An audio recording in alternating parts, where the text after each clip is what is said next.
Diskusi dengan Taspen, Menpan RB bisa nggak pensiunan PNS capai 1 miliar? Menteri Pendayagunaan Aparatur Negara dan Reformasi Birokrasi Cahyokumolo tengah berdiskusi dengan PT Taspen membahas pensiunan bagi pegawai negeri sipil atau PNS. Cahyo membuka kemungkinan besar pensiunan itu mencapai 1 miliar. Sampai dengan Taspen juga kami sudah diskusi bagaimana kalau pensiunan ASN itu nanti dapat tunjangan Taspen bisa nggak kalau mencapai 1 miliar. Ujar Cahyo dalam tayangan virtual saat acara penandatanganan komitmen pembangunan mal pelayanan publik. Cahyo berpendapat kebijakan ini bisa dilakukan asal Taspen melakukan penghitungan secara baik sedari awal. Wacana dana pensiun 1 miliar sebetulnya sudah bergulir sejak beberapa waktu lalu. Cahyo membincangkan masalah pengelolaan iuran bulanan aparatur negara atau ASN yang dikelola oleh Taspen mulai awal hingga masa kerja. Dia pun berharap dana yang dikelola secara seksama bisa meningkatkan dana pensiun ASN menembus 1 miliar.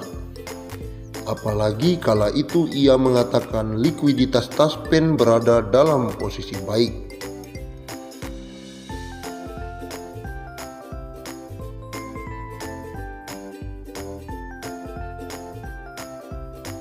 Selain berdiskusi dengan Taspen, Cahyo membahas pencairan asuransi jiwa dengan PT Jasara Harja. Mantan Menteri Dalam Negeri ini ingin Jasara Harja bisa mencairkan tunjangan kecelakaan dan kematian bagi para korban dalam waktu kurang dari 1 jam. Upaya ini merupakan salah satu cara memperbaiki layanan kepada masyarakat. Kemudian Cahyo juga merembuk rencana peningkatan tunjangan kinerja atau tukin bagi kepala daerah. Rencana itu telah dibahas bersama Menteri Keuangan Sri Mulyani saat Cahyo menjabat sebagai Menteri Dalam Negeri. Namun kebijakan ini mesti tertunda lantaran pandemi COVID-19. Dana pemerintah selama wabah berlangsung telah dialihkan untuk penanganan wabah, termasuk tunjangan yang seharusnya ditargetkan selesai semua, minimal gaji pokok ditambah 80% tukin. Dengan pandemi COVID-19 tertunda katanya. Di sisi lain, Cahyo mengungkapkan rencana pemerintah untuk membuka peluang penerimaan PNS dan P3K untuk 1,3 juta posisi. Sebanyak 1 juta diantaranya adalah guru dan sisanya bidan, perawat, dokter, serta tenaga penyuluh lainnya. Semuanya sesuai dengan kebutuhan kementerian, lembaga, dan instansi.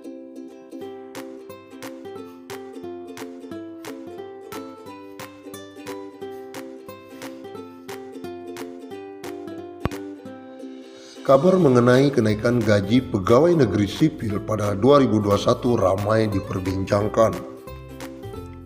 Apakah kenaikan gaji PNS pada 2021 itu benar adanya atau hanya sebatas rumor saja?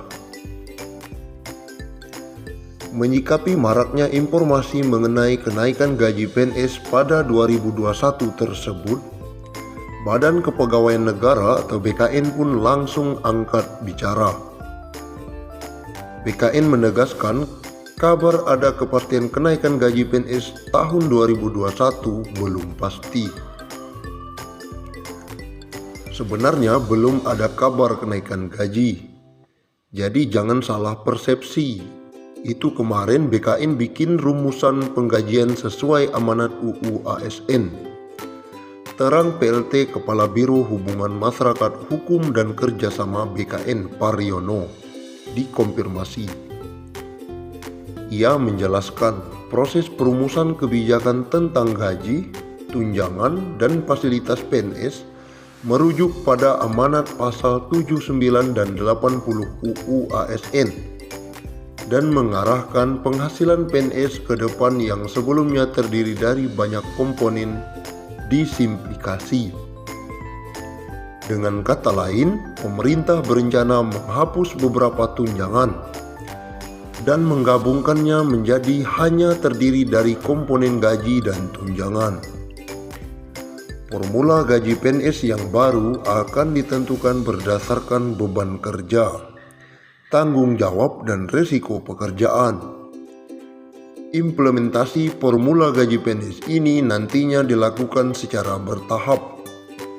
Diawali dengan proses perubahan sistem penggajian yang semula berbasis pangkat, golongan ruang, dan masa kerja menuju ke sistem penggajian yang berbasis pada harga jabatan. Skema tunjangan PNS sementara untuk formula tunjangan PNS meliputi tunjangan kinerja dan tunjangan kemahalan. Rumusan tunjangan kinerja didasarkan pada capaian kinerja masing-masing PNS. Sedangkan rumusan tunjangan kemahalan didasarkan pada indeks harga yang berlaku di daerah masing-masing daerah penempatan PNS. Secara substansial, perubahan sistem penggajian yang semula berbasis pangkat, golongan ruang, dan masa kerja menuju sistem berbasis harga jabatan atau job price. Skema job price didasarkan pada nilai jabatan atau job value, di mana nilai jabatan diperoleh dari hasil evaluasi jabatan atau job evaluation yang menghasilkan kelas jabatan atau tingkatan jabatan yang selanjutnya disebut dengan pangkat. Perlu diketahui bahwa pengaturan tentang pangkat PNS saat ini saling terkait dengan pengaturan tentang gaji PNS sebagaimana yang diatur di dalam PP nomor 7 tahun 1977 tentang gaji PNS sebagaimana telah diubah 18 kali. Terakhir PP tersebut tahun 2019. Begitu juga dengan regulasi yang mengatur tentang gaji PNS memiliki keterkaitan erat dengan regulasi-regulasi lainnya, seperti jaminan pensiun PNS, jaminan atau tabungan hari tua PNS, jaminan kesehatan, dan lain-lain. Seluruh kebijakan penetapan penghasilan PNS tersebut tentu berkaitan erat dengan kondisi keuangan negara, sehingga dibutuhkan upaya ekstra hati-hati dan didukung dengan hasil analisis dan simulasi yang mendalam dan komprehensif, sehingga mampu menghasilkan kebijakan yang baru tentang pangkat, gaji, tunjangan, dan fasilitas PNS agar nantinya tidak memberikan dampak negatif baik terhadap kesejahteraan PNS maupun kondisi keuangan negara. Menpan RB juga menjelaskan, sebelumnya, Menteri Pendayagunaan Aparatur Negara dan Reformasi Birokrasi atau PAN-RB, Cahyokumolo mengatakan, hingga saat ini pemerintah belum memutuskan soal kenaikan gaji pada tahun 2021. Yang saya ketahui belum ada kenaikannya.